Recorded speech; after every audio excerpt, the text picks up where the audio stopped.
पति, पत्नी और नौकरानी। शीतल और अभिमन्यु की शादी को 5 साल हो चुके थे, लेकिन अभी तक उनका कोई बच्चा नहीं हुआ था। इसकी वजह से शीतल और अभिमन्यु परेशान रहते थे, लेकिन उन दोनों से ज्यादा परेशान थी शीतल की सास, यानी अभिमन्यु की माँ जानकी देवी। जानकी देवी चाहती थी कि जल्दी से जल्दी उनकी गोद में पोता या पोती आ जाए, और इसीलिए वो अपनी बहू शीतल को लेकर एक दिन हॉस्पिटल पहुंची। डॉक्टर मैडम, जरा ठीक से चेक करके बताइए ना, कई बड़े बड़े डॉक्टर को दिखाया है, लेकिन मेरी बहू माँ ही नहीं बन पाती। मैंने शीतल को बहुत अच्छे से चेकअप किया है। देखिए, बात यह है कि शीतल के अंदर माँ बनने की कैपेसिटी नहीं है। ये आप क्या कह रही हैं डॉक्टर साहब? कोई तो इलाज होगा ना, कोई दवाई दे दीजिए। देखिए, कुछ प्रॉब्लम ऐसी होती है जिनका कोई ट्रीटमेंट नहीं होता। आई एम सॉरी टू से, लेकिन शीतल कभी माँ नहीं बन सकती, क्योंकि उसके यूट्रस में अंदर से ही कुछ प्रॉब्लम है। घर आने के बाद क्या हुआ माँ? कहाँ लेकर गई थी आप शीतल को? अरे कहाँ लेकर जाती, डॉक्टर मैडम के पास ले गई थी, लेकिन तेरी बीवी तो कभी माँ बन ही नहीं सकती। मम्मी जी, इसमें मेरी क्या गलती? अगर अंदर से कोई प्रॉब्लम है तो उसमें मैं भी कुछ नहीं कर सकती। जानती हूँ, ये बात डॉक्टर के मुंह से सुन चुकी हूँ। अब दोबारा मेरे सामने इस बात का गाना मत गा। अरे माँ, परेशान होने की जरूरत नहीं है, हम सोचते हैं ना कुछ। अरे क्या सोचेगा तू? जब डॉक्टर कह चुका है कि तेरी बीवी माँ नहीं बन सकती, तो बता क्या सोचेगा तू? कहाँ से लाएगा बच्चा? माँ, ये तो मैं भी नहीं जानता। अभिमन्यु, क्यों ना हम अनाथ आश्रम से एक बच्चा गोद ले आए? क्या फर्क पड़ता है बच्चा हमारा हो या गोद लिया हुआ? हाय, बड़ी बातें बनाने वाली, क्या फर्क पड़ता है? अरे क्यों फर्क नहीं पड़ता? मुझे इस वंश को आगे बढ़ाने के लिए मेरे बेटे का खून चाहिए, किसी दूसरे का नहीं। लेकिन माँ, आप जानती हैं कि ये अब पॉसिबल नहीं है। मैं कुछ नहीं जानती। मैं किसी पराये की औलाद को इस घर में अपना पोता या पोती बन के बढ़ता हुआ नहीं देख सकती। मेरा वंश मेरे बेटे के खून से ही आगे बढ़ेगा। लेकिन मम्मी जी, ऐसा कैसे हो पाएगा? आप अच्छी तरह जानती है ना, मेरा और अभिमन्यु का बच्चा नहीं हो सकता। तो मैं अपने बेटे की दूसरी शादी करवाऊंगी, और अपनी दूसरी बीवी से ये मुझे बच्चा पैदा करके देगा। ये आप क्या कह रही हैं माँ? मैं किसी और से शादी नहीं करने वाला। मेरे रहते हुए आप अभिमन्यु की शादी किसी और से करवाएंगी? मम्मी जी, आप ऐसा कैसे कर सकती हैं? तू बस देखती जा बहू, मैं ऐसा कैसे कर सकती हूँ। कुछ दिनों के बाद, अभिमन्यु, मैंने तेरे लिए लड़की ढूंढ ली है। माँ, मैं आपको कितनी बार समझाऊं, मुझे किसी से शादी नहीं करनी है। पहले मेरी बात सुन। ये जो चमेली है ना, हमारे घर में काम करने आती है, वो तुझसे शादी करने के लिए तैयार है। मम्मी जी, आप अभिमन्यु की शादी एक नौकरानी के साथ करवाएंगी? वो इसलिए क्योंकि चमेली दिखने में बहुत खूबसूरत है, बच्चा भी सुंदर ही होगा। मम्मी जी, लेकिन एक बच्चे के लिए अपने बेटे की शादी नौकरानी के साथ करवाना, क्या ये सही है? अगर अभिमन्यु ने शादी नहीं की ना, तो मैं अपनी जान दे दूंगी। अब देख लो, अगर तुम्हें अपनी माँ की जान प्यारी है तो तुम्हें इस नौकरानी के साथ शादी करनी ही होगी। इस तरह जानकी देवी अपने बेटे अभिमन्यु की शादी नौकरानी चमेली के साथ करवा देती है। कुछ दिनों के बाद, नौकरानी से मालकिन बन के तो मजा आ गया, अब तो मैं इस घर की मालकिन हूँ। देखो, अपने आप को ज्यादा मालकिन समझने की कोशिश मत करो।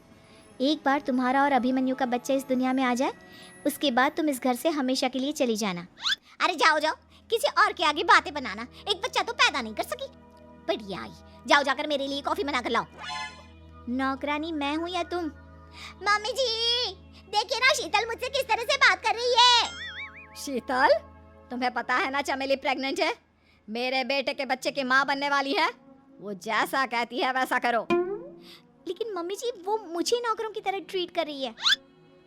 अरे तो करेगी ना, वैसे भी बहू तुम हो किस काम की, एक बच्चा तो पैदा नहीं कर सकती।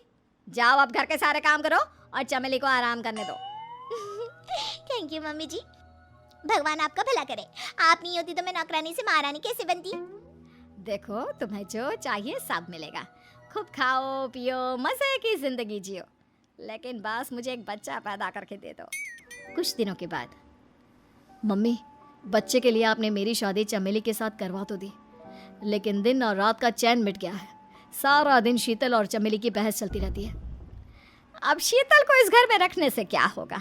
मैं तो कहती हूँ उसे घर से निकाल दो, है भी किस काम की।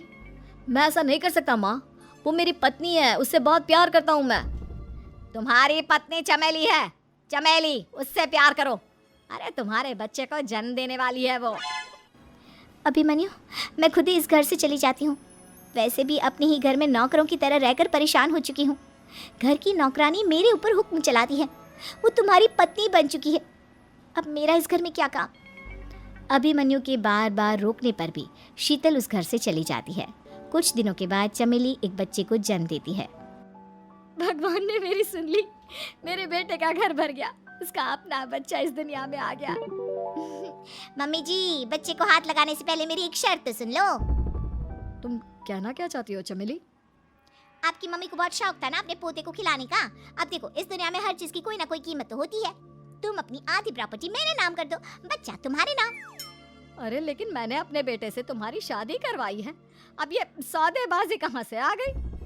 जो औरत अपनी बहू को घर से निकाल कर एक नौकरानी के साथ अपने बेटे की शादी करवा दे, वो तो सौदेबाजी कर ही सकती है ना।